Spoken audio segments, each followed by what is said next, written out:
با مقصد رشد نمود بسکتبال، جلب ساکنان به این نمود ورزش و دریافت دسته‌های بهترین از بین بسکتبال بازان غیر کسبی با تشبث فدراسیون بسکتبال شهر خوجند در یکجایی با بخش کار با جوانان و ورزش شهر از 26 اکتبر تا 27 نوامبر در تالار ورزشی دانشگاه دولتی حقوق بیزنس و سیاست تاجیکستان مسابقه کشاد شهری اوید به بسکتبال بین ساکنان جماعت و محله‌ها و تشکیلات و مؤسسه‌های شهر و ناحیه‌های ولایت برگزار گردید. در این چهاربینی ورزشی دسته‌های شهرهای بوستان و گلستان، تیم محله مسجد سرخ شهر خوجند، دسته کیپوی ناحیه باباجان غفوروف، دسته دانشگاه دولتی خوجند به نام اکادمیک باباجان غفوروف، تیم دانشگاه دولتی حقوق بیزنس و سیاست تاجیکستان و دسته مرکزی بیماری‌های دل و جراحی دل و رگ‌های ولایت سوخت اشتراک نموده طول یک ماه بین هم سبقت کردند. واخوری‌های دسته‌ها طبق جدول تصدیق شده جالب و شفاور جریان گرفته دسته‌های کیپوی ناحیه باباجان غفوروف و محله مسجد سرخ شهر خوجند به دور نهایی راه یافتند. بسکتبال بازان این دو دسته با واخوری نهایی با آمادگی خوب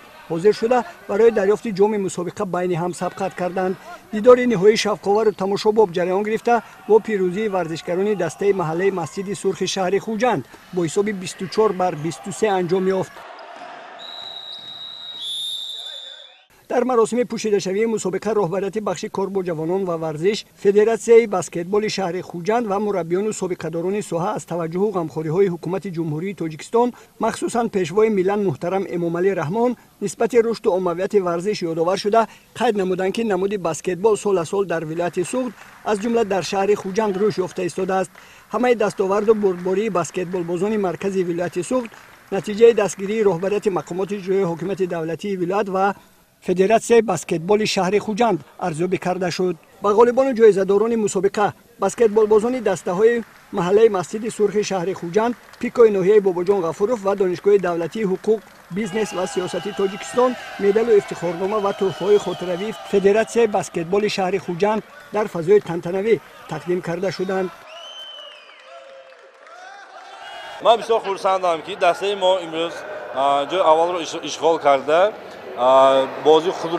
بازی خوب رو نشان داده صاحب جام مسابقه شدیم. می‌خواستم مسابقه بسیار شوند و